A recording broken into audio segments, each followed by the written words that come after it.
जय श्री कृष्ण भक्तों। आज हर रोज भगवत गीता पाठ में आज अध्याय 2 श्लोक क्रमांक 11 से 14 पर चर्चा करेंगे। तो आइए भगवान श्री कृष्ण के चरणों में प्रणाम करते हुए आज के श्लोक का प्रारंभ करता हूँ। ओम परमात्मने नमः। श्री भगवानुवाच अशोच्यान्नवशोचस्तवं प्रज्ञावादानश्च भाषसे गतासुन्न गतासुनश्च नानुशोचन्ति पंडिताः। श्री कृष्ण का गीता ज्ञान अब यहाँ से प्रारंभ हो रहा है। भक्तों, भगवान बोले, हे अर्जुन, तू न शोक करने योग्य मनुष्यों के लिए शोक करता है और पंडितों की तरह बातें भी करता है, परंतु जिनके प्राण चले गए हैं उनके लिए और जिनके प्राण नहीं गए हैं उनके लिए भी पंडित जन शोक नहीं करते। कृष्ण का ज्ञान अंतिम सत्य है। वो अर्जुन से कहते हैं कि तुम पंडितों की तरह बातें भी नहीं कर रहे हो और न ही तुम ज्ञानियों की तरह बातें कर रहे हो। जो पंडित और ज्ञानी होते हैं वो किसी के जीवित रहने पर या जीवित न रहने पर भी शोक नहीं करते। अर्थात इस दुनिया में किसी भी बात का शोक नहीं करना चाहिए। न त्वेवाहं जातु नाशं न त्वं नेमे जनाधिपः न चैव न भविष्यामः सर्वैर्व्यमत्तः परम। हे अर्जुन, न तो ऐसा ही है कि मैं किसी काल में नहीं था, तू नहीं था, अथवा ये राजा लोग नहीं थे, और न ऐसा ही है कि इसमें आगे हम सब नहीं रहेंगे। ऐसा कोई समस्या नहीं था अर्जुन। जब अर्जुन नहीं था, कृष्ण नहीं थे, बाकी के राजा नहीं थे, हम आते हैं और जाते हैं, फिर से आते हैं, समय का खेल चलता रहता है।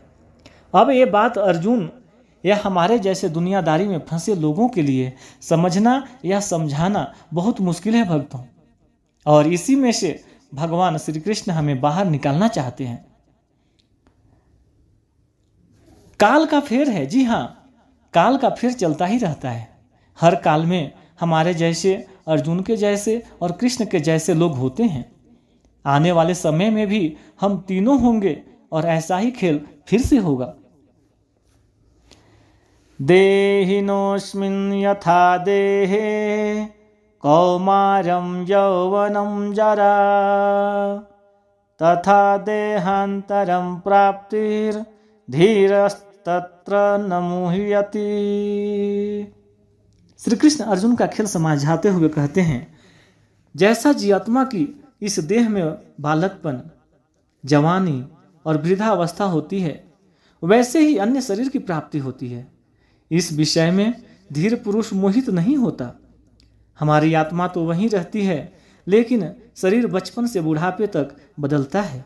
वैसे ही नए जन्म में नया शरीर मिलता है। भक्तों, श्री कृष्ण कहते हैं कि बदलाव प्रकृति का नियम है। जो अभी है वह अगले पल बदल चुका होगा। आपको चाहे वो दिखे या न दिखे, आप उसे महसूस करें या न करें, जब बदलाव नियम है तो ऐसे नियम के लिए फिर दुखी क्यों होना। जो नहीं बदलता उसे कहते हैं आत्मा। आत्मा की इस परिभाषा को ध्यान से समझ लीजिए कि शरीर बदलता है भक्तों, लेकिन आत्मा कभी नहीं बदलती।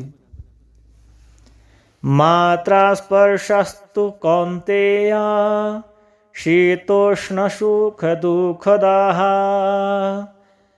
आगम पायुनो नित्यास्तानस्तितिक्षस्य भारत। हे कुंती पुत्र, सर्दी, गर्मी और सुख दुख को देने वाले इंद्रियों और विषयों के संयोग से उत्पत्ति विनाशशील और अनित्य है। इसलिए हे भारत, उनको तू सहन कर। जिन्हें तुम्हारी इंद्रियां महसूस करती हैं वे सर्दी, गर्मी, सुख दुख आते जाते हैं, हमेशा नहीं रहते।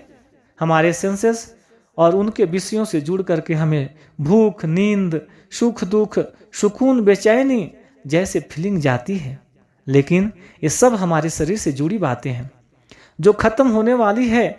सारी की सारी बातें खत्म होने वाली हैं, परंतु खत्म नहीं होता है, उसे कहते हैं आत्मा। जय श्री कृष्ण भक्तों। आगे की चर्चा अगले श्लोक में करेंगे। पसंद आया तो कृपया लाइक, शेयर और सब्सक्राइब जरूर करें, जिससे ज़्यादा से ज़्यादा लोगों तक भगवत गीता का ज्ञान पहुंच पाए। धन्यवाद।